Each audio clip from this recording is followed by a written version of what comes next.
अस्सलाम वालेकुम दोस्तों, कैसे हैं आप सब लोग। उम्मीद करता हूँ ठीक होंगे। दोस्तों, अमेरिका की जेल में एक बंदा था जिसे सजाए मौत हो गई थी।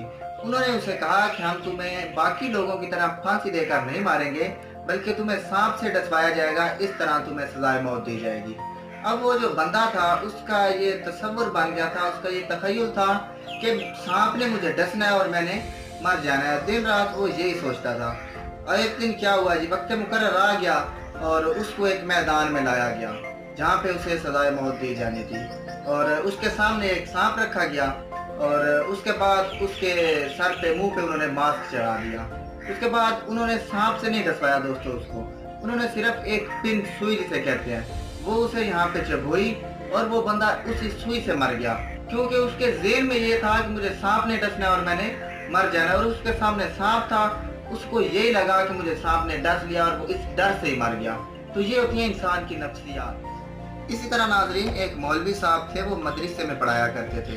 तो उनके जो तालिब इल्म थे उन्होंने एक दिन ये मशवरा किया कि आज क्यों ना छुट्टी मनाई जाए। तो उन्होंने कहा कि ऐसा क्या किया जाए कि आज छुट्टी मिल जाए मदरसे से। तो एक तालिब इल्म बड़ा शरारती था, उसने कहा कि जैसे मैंने कहना है बस तुम लोगों ने वैसे ही करना है और छुट्टी मेरा काम है आपको आज की करवाना। उन्होंने कहा ठीक है। दूसरे तालिब इल्म ने कहा कि हम ठीक है, आप जैसे कहेंगे हम करेंगे।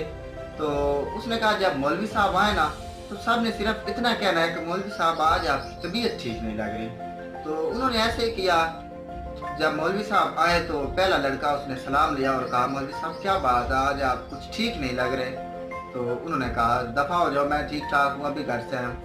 तो इसी तरह जब दूसरा लड़का उसने सलाम लिया और कहा कि मौलवी साहब आपकी रंगत पीली पीली नजर आ रही है, बुखार है आपको। उन्होंने कहा दफा हो जाओ, मैं ठीक ठाक हूँ, अभी घर से आ रहा हूँ। इसी तरह तीसरा चौथा जब उन्होंने पूछते गए तो जब चौथे लड़के ने पूछा तो मौलवी साहब ने वाकई समझा कि मुझे लगता है कि कुछ तबीयत मेरी नासाज सी लग रही है मुझे। तो इसी तरह जब दो तीन और लड़कों ने पूछा तो मौलवी साहब की तबीयत वाकई खराब हो गई और उनको बुखार हो गया और उनका रंग भी पीला हो गया। और उन्होंने कहा कि आज आप छुट्टी करें, मेरी तबीयत ठीक नहीं है। इससे साबित होता है कि आप किसी को जिस तरह कहेंगे वो वैसा ही बन जाता है। अगर आप किसी को कहेंगे तुम नाकाम हो तो वो बेचारा कैसे कामयाब हो सकता है। आप कोई नैला दैला बंदा उठा के ले उसको कहें कि तुम बड़ी चीज़ हो तो वो वाकई बड़ी चीज़ बन जाता है। किसी को डिस्करेज ना करें, उसकी हौसला अफजाई करें। आप किसी को कहें कि हम तुम ये कर सकते हो तो वो अगर नहीं भी कर सकता तो वो ज़रूर करेगा। इसी तरह किसी गांव में दो बच्चे रहते थे, उनकी बड़ी आपस में दोस्ती थी। एक दोस्त 10 साल का था, दूसरा 6 साल का।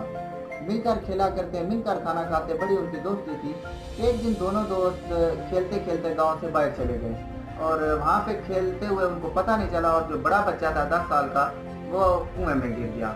अब जो छोटा बच्चा था वो ऊपर से देख रहा था, उसने इधर उधर देखा, कोई बंदा ना उसे मिला मदद के लिए। उसने देखा पास ही ना पड़ा हुआ था एक रस्सी और एक डोल। उसने फौरन वो रस्सी के साथ डोल को बांधा और डोल नीचे फेंक दिया। अब वो जो बड़ा बच्चा था 10 साल का, उसने वो डोल मजबूती से पकड़ लिया और जो छोटा बच्चा था वो पूरी मेहनत करके खींच रहा है और उसने उसको बाहर निकाल ही लिया। अब वो दोनों जब गांव वापस लौटे, उन्होंने सबको बताया कि ऐसे ऐसे हमने किया है। तो कोई उनकी बात पर यकीन ही ना करे। वो कहें कि ये कैसे हो सकता है, इतना छोटा सा बच्चा और इसने इतने बड़े बच्चे को कुएं से बाहर निकाल लिया। तो एक गांव में ना बुजुर्ग थे, उनकी बात सब माना करते थे, उनको सब अक्लमंद मानते थे।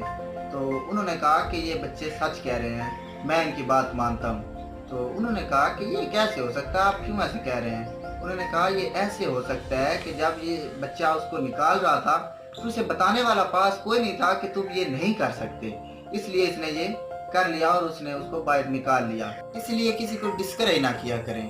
कोशिश करें अगर आप किसी को हौसला नहीं दे सकते तो उसकी हौसला शिकनी भी ना करें।